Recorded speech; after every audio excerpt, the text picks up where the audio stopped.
بسم اللہ الرحمن الرحیم۔ اللہ کے نام سے شروع جو بڑا مہربان نہایت رحم کرنے والا ہے۔ مون وظائف چینل کی جانب سے تمام ناظرین کو السلام علیکم ورحمۃ اللہ وبرکاتہ۔ میں اپنا چینل مون وظائف کی جانب سے آپ کے لیے آج ایک اور پیارا سا وظیفہ لے کر حاضر ہوئی ہوں۔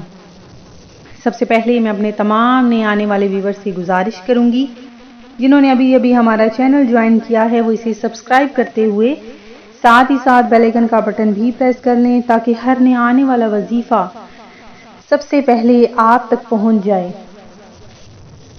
ناظرین، اللہ تبارک و تعالی کا صدہا کروڑہا شکر ہے کہ اس نے ہمیں ایک بار پھر سے ماہ رجب المرجب دیکھنا نصیب فرما دیا۔ رجب المرجب اسلامی سال کا 7واں مہینہ ہے۔ اس کی وجہ تسمیہ یہ ہے کہ رجب ترجیب سے ماخوذ ہے اور ترجیب کے معنی تعظیم کے ہیں۔ اہل عرب اس مہینے کو اللہ کا مہینہ قرار دیتے تھے۔ ناظرین، اس مہینے کی بہت زیادہ برکتیں، فضیلتیں جو ہم ساتھ ساتھ آپ کو بتاتے جائیں گے۔ اللہ تبارک و تعالیٰ کو یہ مہینہ بہت زیادہ پسند ہے۔ رجب ایک عظیم الشان مہینہ ہے۔ اس میں اللہ تبارک و تعالیٰ نیکیوں کو دگنا کر دیتا ہے۔ تو جو بھی شخص اس مہینہ میں نیکیاں کرے گا اللہ تبارک و تعالیٰ اس کو دگنا اجر عطا فرمائے گا، اور جو اس میں ایک گناہ کرے گا تو اللہ تبارک و تعالیٰ اس کو دگنا گناہ عطا فرمائے گا۔ تو زیادہ سے زیادہ استغفار کیجئے، اپنے آپ کو گناہوں سے بچائیے اور زیادہ سے زیادہ ذکر و اذکار میں مگن رہیے۔ درود پاک جو بہت ہی آسان سا ایک وظیفہ ہے، اس کا ورد چلتے پھرتے اٹھتے بیٹھتے آپ وضو بے وضو آپ اس کا کر سکتے ہیں۔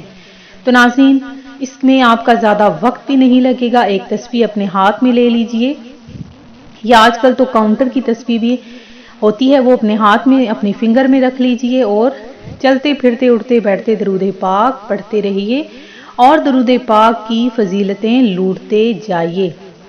ناظرین، ماہ رجب المرجب کے کیا ہی کہنے ہیں۔ اس کا ہر دن اپنے ساتھ بے شمار رحمتیں برکتیں لے کر آتا ہے۔ تو آپ نے اس کا ایک دن بھی ضائع کیے بغیر اس میں پیارے پیارے سے اچھے سے جو ہم آپ کو وظائف بتائیں گے وہ آپ نے کرنے ہیں، اور آپ نے ہمیں سپورٹ کرنا ہے۔ انشاءاللہ عز و جل ہم آپ کے لیے بے شمار وظائف لے کر آئیں گے۔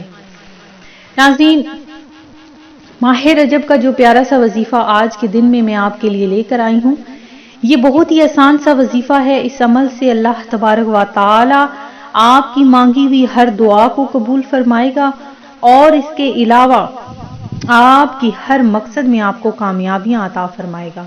اگر آپ چاہتے ہیں کہ آپ کا ہر مقصد آپ کو ہر مراد مل جائے تو آپ نے یہ آج کے دن میں یہ وظیفہ کرنا ہے۔ ناظرین، آپ نے آج کے دن میں سورہ کوثر کا وظیفہ کرنا ہے۔ سورہ کوثر بہت ہی پیاری سی چھوٹی سی سورت ہے، بالکل 3 آیات پر جو یہ سورت اللہ تبارک و تعالی نے نازل کی، اس کا بہت زیادہ اجر و ثواب ہے۔ جو بھی آپ جس مقصد کے لیے بھی آپ اسے پڑھیں گے انشاءاللہ عز و جل اللہ تبارک و تعالی اس مقصد میں آپ کو ضرور کامیابیاں عطا فرمائے گا، اور اگر آپ اس کو تنگ دستی میں پڑھ رہے ہیں تو اللہ تبارک و تعالی آپ کی تنگ دستی کو بھی دور کر دے گا۔ تو ناظرین، آپ نے کیا کرنا ہے کہ رجب کے پورا مہینہ میں اس سورت کا آپ نے یہ وظیفہ کرنا ہے۔ انشاءاللہ عز و جل اللہ تبارک و تعالی نے چاہا تو آپ کی ہر مقصد میں آپ کو کامیابیاں عطا ہوں گی، آپ کی ہر دعا قبول ہو جائے گی، اور اللہ تبارک و تعالی آپ کو معاشی تنگی سے بھی نجات عطا فرما دے گا۔ تو ناظرین، آپ نے کیا کرنا ہے کہ اول آخر 3 مرتبہ درود ابراہیمی پڑھ کر اس کے بعد 41 مرتبہ سورہ کوثر، آپ کسی بھی وقت میں یہ عمل کر سکتے ہیں، کسی بھی نماز کے بعد یہ عمل کر سکتے ہیں۔ آپ نے سورہ کوثر کو صرف 41 مرتبہ پڑھنا ہے، اور پھر لاسٹ پر آپ نے دوبارہ سے 3 مرتبہ درود ابراہیمی پڑھ لینا ہے۔ اس کے بعد آپ نے اپنے مقصد کے لیے دعا مانگنی ہے، اللہ تبارک و تعالیٰ سے گڑ گڑا کر دعا مانگے۔ جب بھی دعا مانگیں آنسو ضرور ہونے چاہیے، اگر آپ کے آنسو نہیں بہتے تو کم از کم رونے والی شکل ضرور بنا لیا کریں۔ تو ناظرین، میں امید کرتی ہوں کہ ہماری یہ آج کی ویڈیو آپ کو پسند آئی ہوگی۔ اسی طرح سے مزید وظائف حاصل کرنے کے لیے ہمارا چینل مون وظائف کو دیکھتے رہیے۔ اپنا خیال رکھیے گا، دعاؤں میں یاد رکھیے گا۔ اللہ حافظ۔